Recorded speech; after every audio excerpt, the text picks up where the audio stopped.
आपके साथ कीर्तिमान सिंह। जी हाँ, प्रदूषण का सितम ऐसा कि कहीं घुट न जाए दम, ये लगातार लोगों को परेशान कर रहा है। बड़ी खबर दिल्ली से आपको बता दें, एनसीआर में बढ़ते प्रदूषण से लोग परेशान हैं। लगातार कई इलाकों में AQI 400 से भी ऊपर है। दिल्ली में बेहद खराब श्रेणी में, सीवियर कंडीशन में, कैटेगरी में आप कह सकते हैं कि पॉल्यूशन है। सीवियर कैटेगरी में पॉल्यूशन है। दिल्ली एनसीआर की आबो हवा में जहर घुल गया है। दिल्ली एनसीआर में बढ़ते प्रदूषण से लोग परेशान हैं। कल जानकारी मिली थी कि क्लाउड सीडिंग की कोशिश की गई है, ऊपर केमिकल का छिड़काव किया गया है और बहुत जल्दी बारिश हुई, लेकिन बारिश हुई नहीं। क्लाउड सीडिंग के बाद क्या दिल्ली एनसीआर की हवा सेफ हो पाएगी, ये देखना अभी बहुत अहम है। दिल्ली एनसीआर के कई इलाकों में AQI यानी कि एयर क्वालिटी इंडेक्स 400 से भी ऊपर है। अब ये बेहद खराब श्रेणी में, सीवियर कैटेगरी में इस वक्त दिल्ली एनसीआर की हवा है। दिल्ली एनसीआर में बढ़ते प्रदूषण से लोग परेशान हैं। कई इलाकों में स्थिति ऐसी है कि अब सांस लेना मुश्किल है। AQI आप समझ सकते हैं कि 400 से ऊपर है, तो वहां पर क्या स्थिति होगी। आपके शहर की हवा कैसे है, जरा जानिए। AQI के जरिए और ग्राफिक्स के जरिए आपको बताते हैं कि क्या है आपके शहर की हवा। देखिए, मीटर चल रहा है, बहादुरगढ़ में 264 है AQI यानी कि खराब श्रेणी में। सोनीपत में 257, रोहतक में 248 AQI दर्ज की गई है। ये आज की AQI है जो हम आपको बता रहे हैं। ये जो मीटर चल रहा है, देखिए, चरखी दादरी में 240 तक पहुंची है AQI, यानी कि हर जगह खराबी स्थिति है। 200 के पार जो भी है वो खराब की स्थिति में है। अंबाला में 234 है, पंचकुला में 228 AQI दर्ज की गई है, भिवानी में 212 AQI दर्ज की गई है। आपके शहर की हवा कितनी प्रदूषित है ये देखिए जरा। जिंद में 210 AQI है।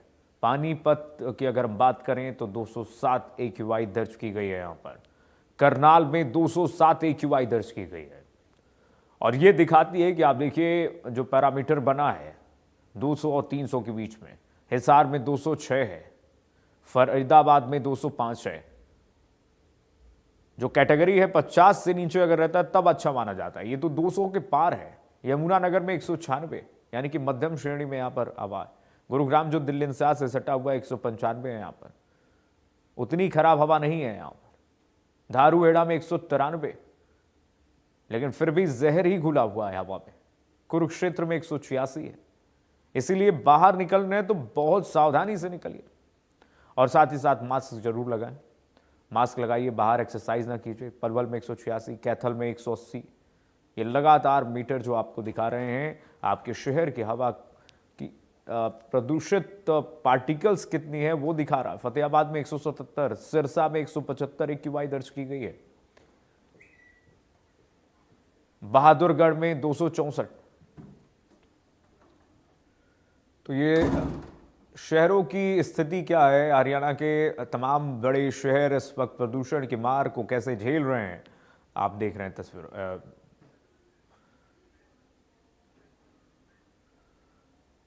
और चलिए, हमारे साथ फरीदाबाद ब्यूरो चीफ धीरेन्द्र कौशिक जुड़ गए हैं तमाम जानकारी के साथ इसी खबर पर। धीरेन्द्र, इस वक्त तो आप देख रहे हैं कमोबेश हर शहर की स्थिति खराब और बेहद सीवियर कंडीशन में दिख रहा है। क्या स्थिति है अभी फरीदाबाद की और आसपास के क्षेत्रों की? बिल्कुल, देखिए, फरीदाबाद में भी चूंकि दिल्ली एनसीआर में पॉल्यूशन की मार हम पिछले 15 दिन से झेल रहे हैं, तो ऐसे में अभी थोड़ा कम तो जरूर हुआ है, लेकिन उस तरह की राहत लोगों को अभी पॉल्यूशन से नहीं मिली है जिसमें वो खुली हवा में सांस ले सके। चूंकि अभी भी हवा में जहरीली हवा है और 200 से ऊपर अभी एयर क्वालिटी इंडेक्स है। फरीदाबाद के अगर फिलहाल की बात करें तो 249 एयर क्वालिटी इंडेक्स का लेवल दिखाया जा रहा है। और अगर इससे भी आगे बात करें तो जो बल्लभगढ़ का इलाका है उसमें 300 के आसपास में फरीदाबाद में एयर क्वालिटी इंडेक्स बना हुआ है। तो ऐसे में कह सकते हैं कि खराब और बेहद खराब दोनों ही स्थिति फरीदाबाद की फिजाओं में देखने को मिल रही है। जो जहरीली हवा है उसको खासतौर से अगर सुबह की बात करें तो सुबह के वक्त में जो सैर करने के लिए लोग निकल रहे हैं या अपने काम काज के लिए बाहर निकल रहे हैं, या छोटे बच्चे जो स्कूली बच्चे हैं वो स्कूलों के लिए निकल रहे हैं, तो उनके लिए थोड़ी सी मुश्किल भरी ये सुबह रहती है। रोजाना इसी तरह से सुबह के वक्त में ज्यादा पॉल्यूशन देखने को मिलता है। हालांकि जब धूप निकलती है और इसके साथ साथ में हवा चलती है तो कुछ जरूर थोड़ी सी राहत मिलती है एयर क्वालिटी इंडेक्स में, लेकिन फरीदाबाद की सुबह की जो हवा है वो पूरी तरह से अभी भी जहरीली बनी हुई है। हालांकि कहा यह जा रहा है कि इसके पीछे की वजह जो कम की अगर बात करें, जो राहत मिली है उसके पीछे जो सरकारों द्वारा या अधिकारियों द्वारा, विभागों द्वारा जो काम किया गया है पिछले कुछ सालों में, उसका ये नतीजा है कि इस बार की जो हवा है थोड़ी राहत देने वाली जरूर है। लेकिन अभी चूंकि वक्त बचा हुआ है, सर्दियां शुरू हुई हैं, ऐसे में आने वाले दिन किस तरह के रहेंगे एयर क्वालिटी इंडेक्स को लेकर ये देखने वाली बात होगी। लेकिन CAQM के द्वारा 1 नवंबर से BS4 की जितनी भी बसें हैं उसके दिल्ली में उनको प्रतिबंधित कर दिया गया है। तमाम दिल्ली के जो बॉर्डर एरिया हैं वहां DPCC यानी कि दिल्ली पॉल्यूशन कंट्रोल कमेटी के जो अधिकारी हैं उनकी निगरानी उनकी शुरू हो जाएगी। क्योंकि BS4 की जितनी भी गाड़ियां हैं, बस अगर फरीदाबाद, गुरुग्राम, सोनीपत, हरियाणा का जो दिल्ली NCR का हिस्सा है वहां से भी दिल्ली जाती हैं, ऐसे में उन पर पूरी तरह से रोक लगा दी गई है। वो अलग बात है कि जो हरियाणा रोडवेज है उसने, अगर फरीदाबाद की भी बात करें तो 1 महीने पहले ही जो बसें थी 19 बस फरीदाबाद में BS4 थी, वो यमुनानगर को लिए भेज दी गई थी और अब वो यमुनानगर में ही चलाई जा रही है। फरीदाबाद में केवल BS6 की जो गाड़ियां हैं वो चलाई जा रही है। लेकिन इसके इतर चूंकि CAQM की तरफ से जो आदेश जारी किए गए हैं, BS6 का आदेश जारी किए गए हैं, केवल दिल्ली में उन्हीं की एंट्री हो सकेगी। तमाम जो कमर्शियल व्हीकल्स हैं वो भी 1 नवंबर से फरीदाबाद से दिल्ली में एंट्री नहीं कर पाएंगे, क्योंकि उनकी तरफ से भी जो पॉल्यूशन बढ़ रहा है। दिल्ली में अंदेशा यही कि आने वाले दिनों में और भी एयर क्वालिटी इंडेक्स बढ़ सकता है, यानी कि दिल्ली, ना केवल दिल्ली बल्कि जो NCR का हिस्सा है उसमें भी उसका असर देखने को मिलता है। तो ये तमाम तैयारी वायु गुणवत्ता आयोग प्रबंधन की तरफ से जो किए गए हैं उसी को देखते हुए किए गए। देखने वाली बात होगी कि आने वाले दिन अब दिल्ली NCR के लिए पॉल्यूशन के मामले में किस तरह के रहते हैं। बिल्कुल देवेंद्र, बने रहिएगा आप हमारे साथ। कुलदीप हमारे साथ जुड़े हिसार से। कुलदीप, क्या है हिसार की स्थिति अभी?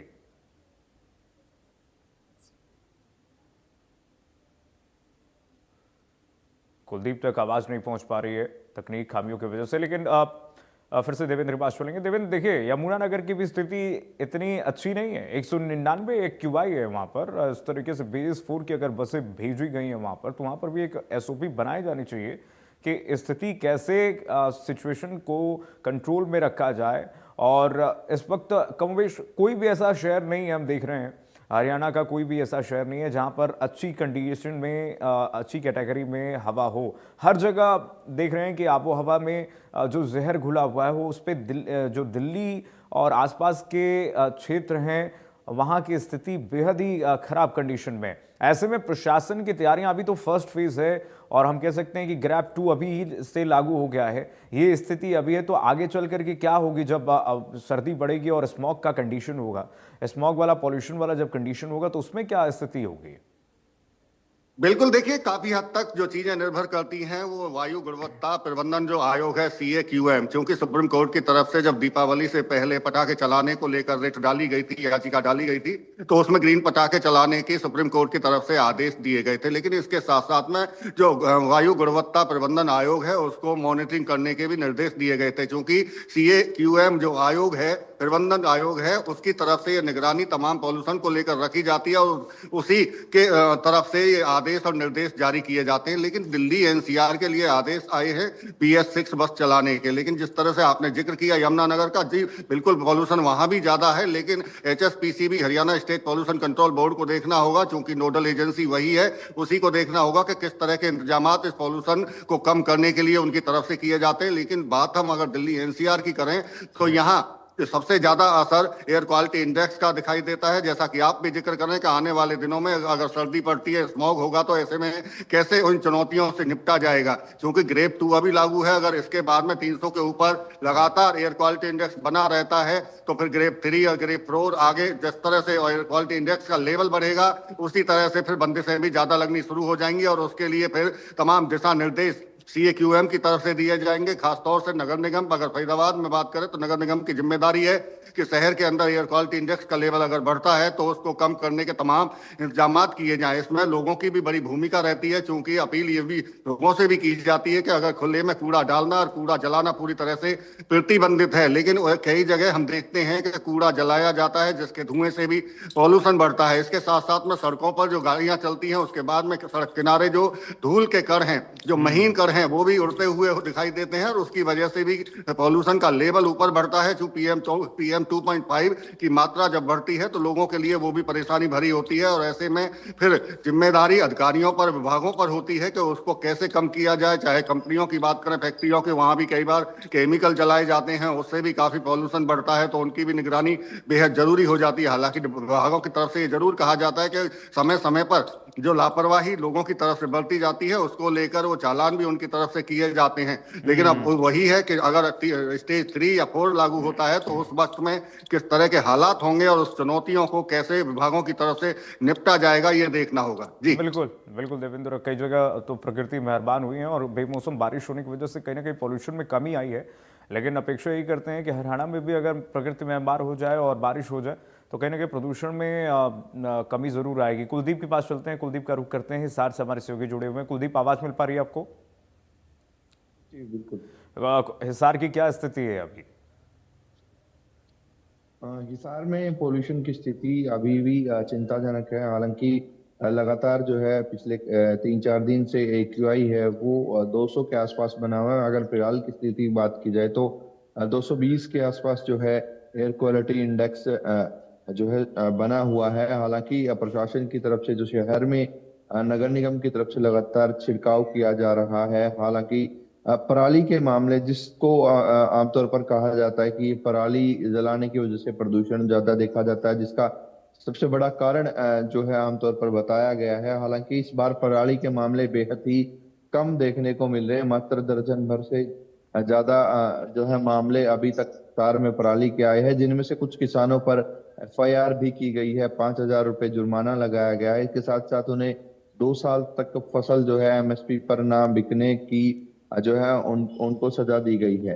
इस तरह के मामले इस बार बेहद कम देखे जा रहे हैं पराली को लेकर, लेकिन फिर भी जो है जो एयर क्वालिटी इंडेक्स है वो 220 के आसपास बना हुआ है। तो ऐसे में कहीं न कहीं प्रशासन को और जो है कड़े नियम बनाने की जरूरत है। जिस तरीके से जो औद्योगिक प्रदूषण है, चाहे फैक्ट्रियां चल रही हैं, इसके अलावा जो टायर जलाने की जो टायर रिसाइकिल की जो फैक्ट्रियां हैं, उस तरह की जो फैक्ट्री है उन पर प्रतिबंध लगाने का जो है प्रशासन को फैसला लेना होगा। तो उसके बाद ही जो कहीं ना कहीं एयर क्वालिटी इंडेक्स में सुधार हो पाएगा। हालांकि मौसम विभाग की तरफ से जो है अगले आज और कल जो है कहीं कहीं हल्की बारिश की जो है आशंका जताई गई है। और अगर ऐसे में जो है बारिश होती है, प्रकृति साथ देती है, नेचर साथ देती है, तो कहीं कहीं जो है उससे भी लोगों को एयर क्वालिटी इंडेक्स में सुधार दिखेगा।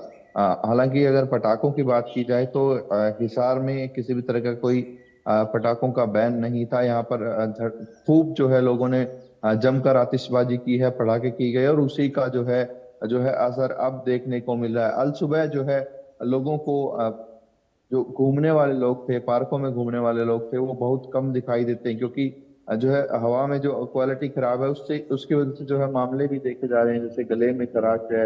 इसके अलावा जो बुजुर्ग व्यक्ति हैं उनको सांस लेने में तकलीफ है। तो इस तरह की समस्याएं भी जो है एयर क्वालिटी वीक होने की वजह से देखी जा रही है। अब ऐसे में लगातार 200 के आसपास जो है एयर क्वालिटी इंडेक्स बना हुआ है, तो प्रशासन उसको लेकर क्या कुछ निर्णय लेता है, क्या आगे प्रतिबंध लगाया जाए, क्योंकि जैसे जैसे सर्दी बढ़ेगी तो जो है पोल्यूशन का स्तर भी जो है बढ़ता हुआ दिखाई देगा। अगर इससे ज्यादा पोल्यूशन का स्तर बढ़ता है तो प्रशासन को जो कहीं न कहीं सख्त नियम इसको लेकर बनाने पड़ेंगे। ठीक है, बहुत शुक्रिया आपका तमाम जानकारी साझा करने के लिए कुलदीप। देवेंद्र के पास रुख करते हैं। देवेंद्र, बारिश के आसार है क्या आने वाले समय फरीदाबाद के आसपास क्षेत्र में? बिल्कुल, देखिए अगर बारिश की बात करें तो क्योंकि कल से ही मौसम में थोड़ा सा बदलाव जरूर देखने मौसम वैज्ञानिकों की तरफ से कहा जा रहा है कि 1-2 दिन में बरसात हो सकती है। अब देखना होगा, क्योंकि प्रकृति के ऊपर है कि बरसात होगी या नहीं होगी, लेकिन मौसम में थोड़ी सी तब्दीली हमें देखने को जरूर मिल रही है। हो सकता है कि बरसात हो भी जाए, लेकिन बरसात अगर होती है तो उसकी एक बड़ी राहत जरूर लोगों को, फरीदाबाद वासियों को मिलेगी कि बरसात के बाद में पॉल्यूशन का जो लेवल है वो कम होगा, क्योंकि जब बरसात होगी तो हवाएं भी चलेंगी और हवाओं से भी ये पॉल्यूशन छटता है। जो जहरीली हवा है वो काफी हद तक उससे राहत मिलने की उम्मीद है, लेकिन अभी मौसम में बदलाव देखने को जरूर मिल रहा है। लेकिन आने वाले वक्त बताएगा कि बरसात होगी तो राहत मिलेगी या नहीं होती है, तो क्या एयर क्वालिटी इंडेक्स इतना ही रहता है या इससे आगे जाता है या कम रहता है, ये क्योंकि अब एक चुनौती पॉल्यूशन की आने वाले दिनों में तो रहने वाली है। क्योंकि अगर बरसात 2 दिन हो भी गई उसके बाद में कुछ राहत तो मिल सकती है, लेकिन उसके बाद में फिर एक बार दोबारा से पॉल्यूशन बढ़ता है। क्योंकि हमने हर बार देखा है कि तब जब बरसात होती है तो 3-4 दिन तो इस तरह से हालात रहते हैं कि मौसम में परिवर्तन होने के चलते पॉल्यूशन में कमी आती है, लेकिन उसके बाद धीरे धीरे फिर दोबारा से एयर क्वालिटी इंडेक्स का लेवल बढ़ना शुरू हो जाता है। तो क्योंकि इसका पुख्ता इंतजाम वायु प्रदूषण ना हो उसको लेकर विभागों को करना होगा, तभी जाकर इस पर रोक लगाई जा सकती है। जी, हालांकि ये प्रशंसनीय है देवेंद्र की पिछले साल के मुकाबले हम देख रहे हैं पराली की घटनाएं जो हैं, जो पराली जलाने की घटनाएं बहुत कम आ रही हैं। प्रशासन ने कहीं ना कहीं इस पे बहुत हद तक कंट्रोल लिया है और जिस तरह से किसानों को जागरूक करने के लिए मुख्यमंत्री ने निर्देश दिया है वो कहीं ना कहीं काम आ रहा है। बिल्कुल। देखिए, क्योंकि जिस तरह से सरकार पराली को लेकर लगातार पहले सवाल उठते रहे थे, तो एक तरफ जहां किसानों पर सख्ती भी की गई, तो दूसरी तरफ किसानों को सरकार की तरफ से कुछ अनुदान भी दिया गया। पराली को लेकर पराली ना जलाएं, इसको लेकर अनुदान भी सरकार की तरफ से दिए गए और किसानों को जागरूक भी किया गया। अगर उसके बावजूद भी कुछ किसान अगर नहीं मानते हैं तो उनके खिलाफ में कानूनी कार्रवाई, FIR तक भी हमने देखी है। लेकिन इस बार चूंकि पराली के बहुत ज्यादा मामले सामने नहीं आए हैं, अगर फरीदाबाद की भी बात करें तो फरीदाबाद में भी अभी तक कोई ऐसा मामला सामने नहीं आया जिसमें किसानों ने पराली जलाई हो और किसानों के खिलाफ में कोई कार्रवाई सरकार या अधिकारियों की तरफ से की गई हो। लेकिन राहत की बात है। और इसके साथ साथ में चूंकि फरीदाबाद को लेकर भी कहा जा रहा है कि जो पिछले सालों में लगातार पॉल्यूटेड सिटी में फरीदाबाद शुमार रहता था, लेकिन इस बार रैंकिंग में सुधार देखने को मिला है। तो ये साझा प्रयास है सरकारों के, विभागों के, और कहीं ना कहीं जो किसान हैं वो जागरूक हुए, उनकी तरफ से पराली ना ही जलाई गई। इसके साथ साथ में जो आम लोग हैं उन्हें भी अब इस बात का पता है कि अगर वो लापरवाही बरतेंगे तो ऐसे में उनके लिए ही ये नुकसानदायक जहरीली हवा है जो सांसों के जरिए शरीर में जाएगी और वो फिर बीमार होंगे। तो ये कई कारण हैं जिसकी वजह से थोड़ी सी राहत हमें फरीदाबाद में या बाकी जगह पर देखने को मिल रही है। हरियाणा में तो कम हुई है पराली जलाने की घटनाएं देवेंद्र, लेकिन पड़ोसी राज्य पंजाब से हम देख रहे हैं लगातार पराली जलाई की घटनाएं सामने आ रही हैं। उस पर सरकार क्या कर रही है, क्या ठोस कदम उठाने की शुरुआत हो रही है?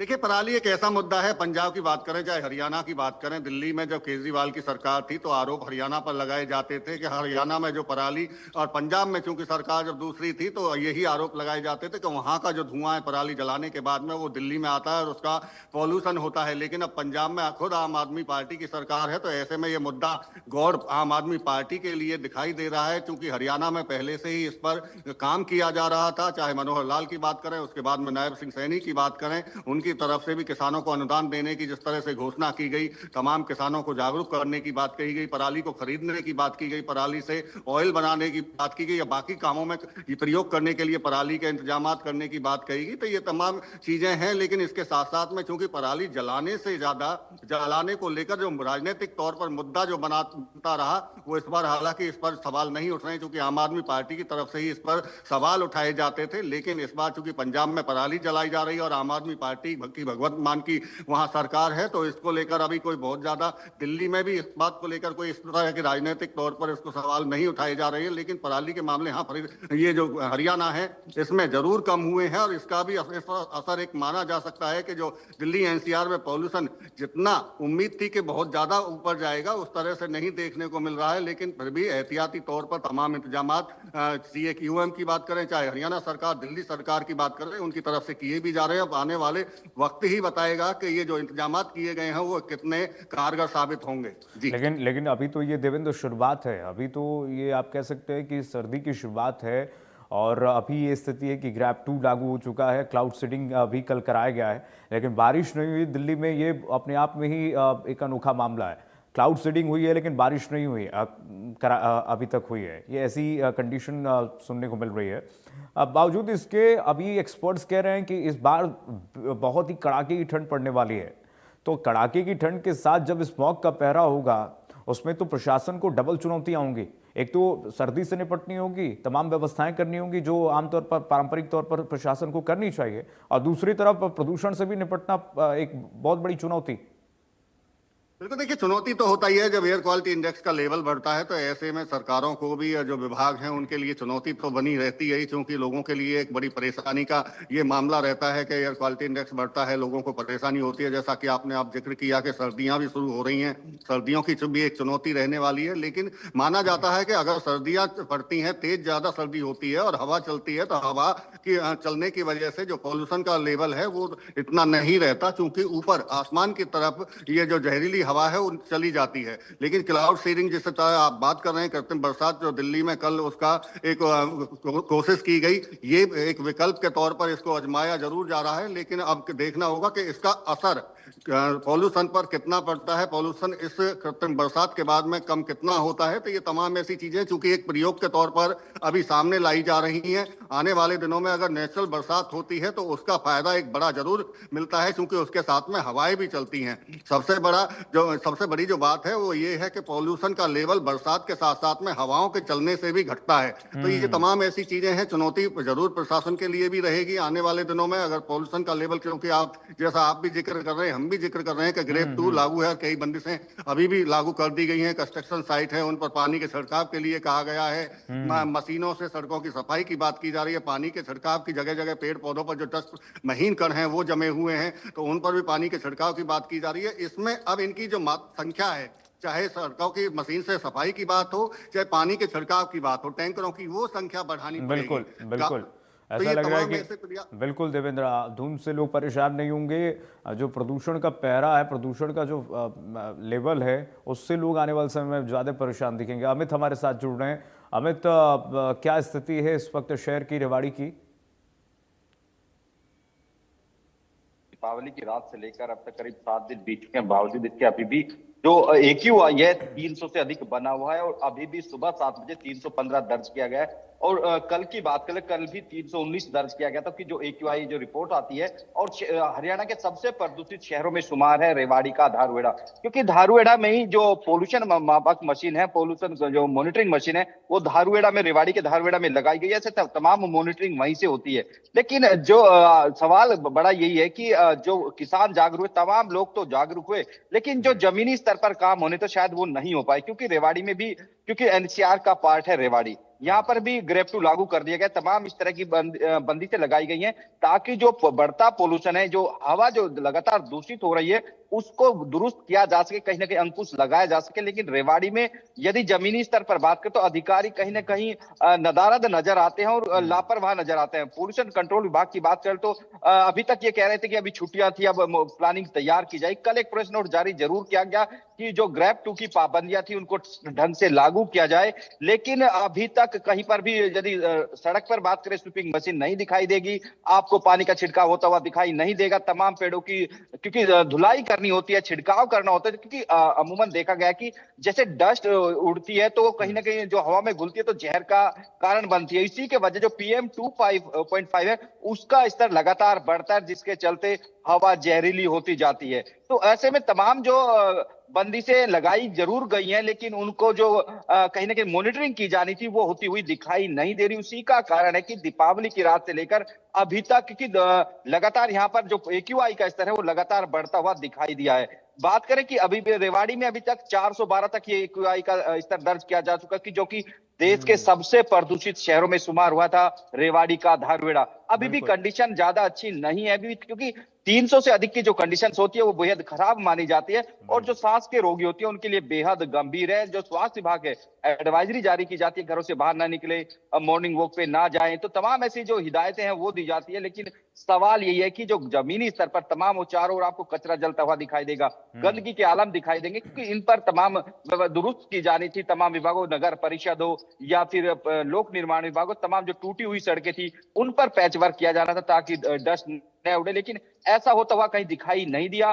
उसी की वजह है कि एक तो प्रकृति की मार, क्योंकि मौसम जब चेंज होता है, अमूमन हर साल इस तरह की स्थिति देखने को मिलती है, क्योंकि हवा का जो फ्लो होता है वो बंद हो जाता है और उसके चलते जो एक्यूआई है उसका स्तर लगातार बढ़ता है। लेकिन कहीं ना कहीं मानव जनित भी कहा जाएगा, क्योंकि मॉनिटरिंग बेहद कारगर उपाय है, तमाम तरह की चीजें करनी होती हैं, लेकिन रेवाड़ी में ऐसा होता हुआ नहीं दिखाई दे। अमूमन किसानों को दोष दिया जाता था, लेकिन इस बार पराली के एक भी मामला, रेवाड़ी में अभी तक एक भी मामला सामने नहीं आया। ऐसे में कहा जा सकता है कि किसानों पर दोष डालना कहां तक जायज है, क्योंकि जिस तरह से पोल्यूशन का स्तर बढ़ा है, जरूरी था कि तमाम जो बंदिशें लगाई गई थी उनकी ठीक से पालना कराई जाए, लेकिन ऐसा हुआ नहीं और उसी का परिणाम है कि अभी भी रेवाड़ी में जो सुबह 7 बजे से एक्यूआई 315 दर्ज किया गया। जब हमने पोल्यूशन कंट्रोल विभाग के अधिकारियों से बात की थी, उनका कहना था कि जो राजस्थान का भिवाड़ी है उसके चलते धारूहेड़ा की हवा में जहर घुलता और उसके चलते एक्यूआई बढ़ते, लेकिन जब आंकड़ों को खंगाला गया तो भिवाड़ी का एक्यूआई रेवाड़ी से कम पाया गया। इसमें समझा जा सकता है कि